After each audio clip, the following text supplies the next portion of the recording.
नमस्कार मित्रांनो, मन धागा धागा जोडते नवा या मालिकेच्या आजच्या भागात आज आपण बघणार आहोत. वृंदा ही सुधाला म्हणत असते की मी आनंदीच्या डोक्यावरती भांड्यांचा डोंगर ठेवलाय आणि एक वेळ भांडे चकाकतील परंतु तिचं नशीब नाही चमकायचं. आता बघ तिची कशी फजितीच करते मी. तेवढ्यात शलाका येते आणि सांगते की असं काहीही एक होणार नाहीये, कारण की तिला भांडे घासण्यासाठी सार्थक मदत करतोय. वृंदा म्हणते छी छी छी, अगं काय चाललंय हे? पायात चपला काय घालतोय, भांडी काय घासतोय, काय करून ठेवलंय आपल्या सार्थकचं या पोरीने. हे बोलणं सुरू असतानाच तेवढ्यात तिथे अरविंद चहा घेऊन येतो आणि म्हणतो की मी तुमच्यासाठी चहा बनवलाय, मला वाटलं तुम्हाला चहा हवा असेल म्हणून आणला बनवून मी. सुधाला मात्र आनंद होतो. सुधा म्हणत असते हो कशाला बनवला तुम्ही चहा, पण तुम्ही गॅसचं बटन बंद केलं का? तेव्हा अरविंद म्हणतो अगं हो हो हो मी केलंय बंद ते प्रॉपरली. मग सुधा देखील त्यांच्या चहाचं कौतुक करते आणि तिथून अरविंद निघून जातो तिथून. आणि मग चहा पित असतानाच वृंदा म्हणते सार्थकची काय चूक, खान तशी माती. आता सुधाला राग येतो. सुधा म्हणते काय बोललीस वृंदा? वृंदा म्हणते अगं काही नाही ग, त्यात सार्थकची काही चूक नाहीये, यांच्याकडूनच मिळालंय त्याला ते. सुधा मात्र तरी ऐकून घेते. आता इकडे दुसरीकडे सार्थक व आनंदी दोघेही घराची साफसफाई पूर्ण मन लावून करत असतात. आता सार्थक फरची पुसत असतो आणि आनंदी घराच्या वरती असलेली धूळ काढत असते. जिथे धूळ काढण्याचा प्रयत्न करत असते तिथे मात्र धूळ निघत नसते, तिचा हात तिथे पोहोचत नसते. सार्थक आता आनंदी जवळ येतो. तो काहीही न विचारता आनंदीला उचलून घेतो. उचलून घेतल्यानंतर आनंदी म्हणत असते सर काय चाललंय, तुम्ही काय करताय, कोणी बघेल ना घरामध्ये. तेव्हा सार्थक म्हणतो की काय काय म्हणतील, बघितलं तर नवऱ्याने बायकोला उचलून घेतलं एवढंच ना, अहो तुमचा हात पुरत नव्हता तिथे ना म्हणून उचलून घेतलं. आनंदी म्हणत असते हे अति होतंय सर हा तुमचा आता. तेव्हा सार्थक म्हणतो हे काही अति वगैरे काही नाही बरं का, तुमचा हात पुरत नव्हता म्हणून तुम्हाला उचलून घेतलंय. आणि दुसरं तुम्हाला सांगतो, जेव्हा नवरा बायको दर्शनाला जातात ना जेजुरीला, तेव्हा नवऱ्याने असं उचलून घ्यायचं असतं डायरेक्टली. तेव्हा आनंदी म्हणते आपण आता देवाला आलोय का? तेव्हा सार्थक म्हणतो देवाला नाही आलोय, पण तुम्ही म्हणताय का जायचं देवाला म्हणून, ठीक आहे आपण जाऊयात. तेव्हा आनंदी म्हणत असते सर काय लावलंय, तुम्ही उतरा बरं मला पहिल्यांदा खाली. मग सार्थक आनंदीला खाली उतरवतो. आता आनंदी म्हणत असते की शिडी कुठे? तेव्हा सार्थक म्हणतो की शिडी कुठून आणू? बरं ठीक आहे चालेल, शिडी आहे आपल्या घरात, बाजूला व्हा बरं. आणि मग सार्थक खाली वागतो आणि म्हणतो की मला शिडी समजा, चढा बरं माझ्यावरती, अंगावरती, माझ्या पाठीवरती पाय ठेवा आणि पटकन धूळ साफ करून घ्या, पटकन पटकन. आणि मग सार्थक खूपच आग्रह करतो. आनंदी देखील त्याच्या पाठीवरती पाय देऊन उभी राहते. तर आता दोघेही घराची साफसफाई करत असतात. आता आनंदीने वरची सगळी धूळ देखील काढलेली असते. आता हे दृश्य मात्र सर्वच्या सर्व शलाका, वृंदा आणि सुधा या तिघीही बघत असतात. तिकडून कोपऱ्यातून गुपचूप चोराप्रमाणे त्या या दोघांना बघत असतात. त्यांना देखील फार मोठं आश्चर्य झालेलं असतं. आता आनंदी व सार्थकचं काम आवरल्यानंतर सार्थक हा आनंदीसाठी एक चहा बनवून आणतो. आनंदी म्हणते की अहो तुम्ही कशाला बनवला चहा? तेव्हा सार्थक म्हणतो आता व्यवस्थित बनलाय चहा आणि मी स्वतः टेस्ट करून आणलाय आणि साखर देखील टाकलीये, मागच्या वेळेसारखा खराब नाही केलाय, तुम्ही बिंदास होऊन चहा प्या बरं. आणि तो आता आनंदीला चहा देतो. आनंदी चहा प्यायला जाणार तेव्हाच तो म्हणतो की थांबा थांबा थांबा. आता या दोघांचा व्हिडिओ शलाका करत असते आणि तो व्हिडिओ शलाका काढते आणि तो व्हिडिओ ती रेश्माला पाठवते. आता तो व्हिडिओ बघून रेश्मा फारच चवताळते. आता रेश्मा म्हणत असते की मी केलेला प्रत्येक डाव हा फेलच का बरं जातो. आणि आता रेश्माला खूपच जास्त राग येत असतो. मग रेश्मा ही वृंदाला फोन लावते आणि म्हणत असते सगळं काही ठीक चाललंय ना तिकडे? वृंदा म्हणते कसलं कशाचं काय ठीक, प्रत्येक वेळेस केलेला प्लॅन हा आपला फ्लॉपच जातोय, प्रत्येक वेळेस तो सार्थक मदतीला धावून येतोय. तेव्हा रेश्मा म्हणते तुम्ही काय करताय मग, तुम्ही का जात नाही मध्ये, तुम्ही अडवायचं ना त्याला. तेव्हा वृंदा म्हणते की तू उंटावरून शेळ्या नको हाकू बरं का, इथं आम्ही प्रत्यक्ष मैदानात उतरलोय आणि तू काय ग तिकडून सांगते आम्हाला हे ऑर्डर देते ते ऑर्डर देते. तू सांगितल्याप्रमाणे 2 वेळा प्लॅन केले, ते 2 वेळा फेल गेलेत. आता रेश्मा म्हणत असते ठीक आहे तुम्ही काळजी करू नका, आता मी काय सांगते ते ऐका, आपण तसं करूया. आणि मग आता रेश्मा प्लॅन समजून सांगते. आता रेश्मा वृंदाला म्हणते की समजला ना प्लॅन? वृंदा म्हणते की हो. आता इकडे वृंदाला शलाका म्हणत असते की कसले कसले प्लॅन सुचतात ना या पोरीला. तेव्हा वृंदा म्हणते हो ना. शलाका म्हणते की काही गडबड तर नाही ना होणार आई, नाहीतर मला मागच्या वेळेसारखं उगाचच माफी मागावी लागणार, मी अजिबात माफी मागणार नाही. तेव्हा वृंदा म्हणते अगं काळजी नको करू ग, आता त्या आनंदीला असा झटका देणार आहे ना का तिचं लाईफच चेंज होऊन जाईल.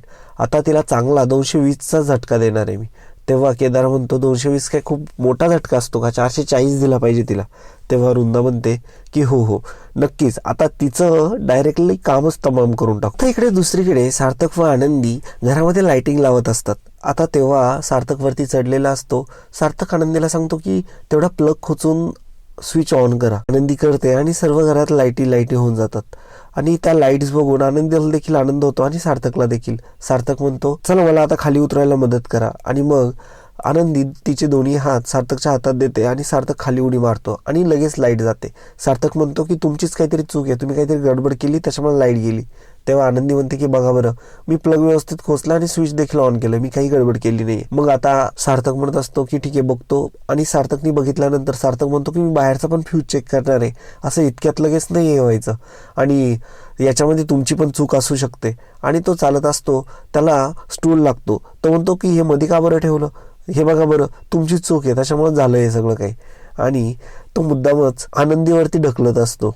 परंतु ते सगळं खूप काही फनी असतं. आता घरामध्ये सगळीकडे अंधारच असतो. आता सार्थक बाहेर लाईट चेक करण्यासाठी गेलेला असतो. त्याला तिथे कटआउट काढताना एक व्यक्ती दिसते. ती दुसरी तिसरी कोणी नसून रेश्माच असते. परंतु सार्थकला मात्र तिचा चेहरा दिसत नाही. ती तिथून पळून जाते. सार्थक मात्र तिथलं कटआउट बघतो. आता इकडे घरामध्ये वृंदा आणि केदारे आणि शलाका तिथे आलेले असतात. ते मुद्दामच लाईट्स मध्ये काहीतरी बिघाड करून ठेवतात आणि म्हणतात की काय ग, काय केलंस तू हे. आणि मग आनंदी म्हणत असते की मी नाही काही केलं, लाईट गेली ऑटोमॅटिकली. आणि सार्थक सर बघताय बाहेर जाऊन. वृंदा म्हणते काय ग, मी तुला कामं सांगते, तू सार्थकला कामाला लावते. एक काम स्वतःचं धड जमत नाहीये आणि म्हणे घर जोडायला आली. आता काही वेळातच घरामध्ये लाईट येते. सार्थक तिकडनं लाईट चालू करून देतो. आता इकडे आनंदी म्हणत असते की ही माळ इथं कशी आली, कारण की त्यांनी केदारे आणि वृंदानी ती वायर तिथे लावलेली असते. आता त्या माळेला व्यवस्थित करायला आनंदी जाते आणि तिला तिथे शॉक लागतो आणि तिला करंट लागून ती खाली पडते आणि जोरात म्हणते सार्थक सर. आता तिचा खूप मोठा आवाज होतो. घरातले सर्व देखील तिथे येत असतात. सार्थक विचारत असतो की काय झालं हिला, ही का बरं अशी पडलीये. सर्वजण म्हणत असतात की तिला शॉक लागलाय. सुधा देखील म्हणत असते की हिला फार लागलं तर नाही ना. आता मात्र सर्वजण आनंदीची काळजीच करत असतात. आता सार्थक क्षणाचाही विलंब न करता तिला उचलून बेडवरती नेऊन ठेवतो. आता इकडे मालतीला देखील ते स्वप्न पडलेलं असतं. आता अण्णा देखील जागे होतात. अण्णा म्हणतात की अगं तुला स्वप्न पडलंय, घाबरू नको. आता मालती म्हणत असते की आपली आनंदी खूप संकटात आहे आणि तिला मदतीची गरज आहे, परंतु तिला मदत भेटत नाहीये. तेव्हा अण्णा म्हणतात की अगं काळजी करू नको, अगं हे तुझं स्वप्न आहे फक्त. आणि मग आता ही गोष्ट मालतीला समजते की हे स्वप्नच होतं. आता मालती म्हणत असते की मला एकदा तिच्याशी बोलायचंय, मी फोन लावू का. तेव्हा अण्णा म्हणतात की अगं रात्र किती आहे बघ, आता आपण सकाळी लावूयात, मग निवांत बोलू तुम्ही. आता सार्थक इकडे आनंदीची काळजी घेत असतो. पाणी मारत असतो तिच्या चेहऱ्यावरती आणि आता आनंदीला देखील जाग येते. सार्थक म्हणतो काय करायला गेल्या होत्या तिथं, कशाला लावला त्याला हात, बसला ना आता शॉक तुम्हाला. आता आनंदीला जाग आलेली असते. आनंदी म्हणत असते की काही नाही, मी ठीक आहे आता. आता वृंदा म्हणत असते की जी कामं येत नाही ती करायची कशाला. तेव्हा डायरेक्टली लगेचच आदर्श म्हणतो की कामं सांगितलीत कोणी. वृंदा आणि सुदांते तिथून निघून जातात लगेचच. इकडं अरविंद बाहेर आलेला असतो आणि त्याला रेश्मा दिसते आणि रेश्मा हसत असते. तो रेश्माकडे बघून म्हणत असतो की सार्थक लवकर ये इकडे बाहेर. आणि तोपर्यंत रेश्मा तिथून पळून जाते. रेश्मा पळून गेल्यानंतर सार्थक तिथे येतो. सार्थक विचारतो की बाबा कोणाला बघितलं तुम्ही, कारण की सार्थकनी देखील मगाशी एका व्यक्तीला बघितलेलं असतं. तेव्हा त्याला आयडेंटिफाय झालेलं नसतं की ती मुलगी आहे की माणूस आहे. तेव्हा तो बघत असतो परंतु तिथं कोणीही नसतं. तेव्हा तो म्हणतो की बाबा इथं कोणी नाहीये. आता अरविंद विसरून जातो तो जे काही बोललेला असतो ते, आणि अरविंद तिथून निघून जातो. आता सार्थक म्हणत असतो की काहीतरी गडबड आहे, मला देखील वाटतंय की इथं कोणतरी आहे, कारण की मी देखील मगाशी एका व्यक्तीला बघितलं होतं. आता रेश्मा ही खूपच घाबरलेली असते. ती केदारेला फोन लावते. केदारेला ती सगळं सांगते की मला नेमकं सार्थकच्या बाबांनी बघितलं आणि आता मला फार भीती वाटते. केदारे म्हणतो अगं त्या म्हाताऱ्याला तसंही काही आठवत नाही, तू नको विचार करू, आणि जरी आठवलं ना तर मी हँडल करून घेईल सगळं, तू काही काळजी करू नको.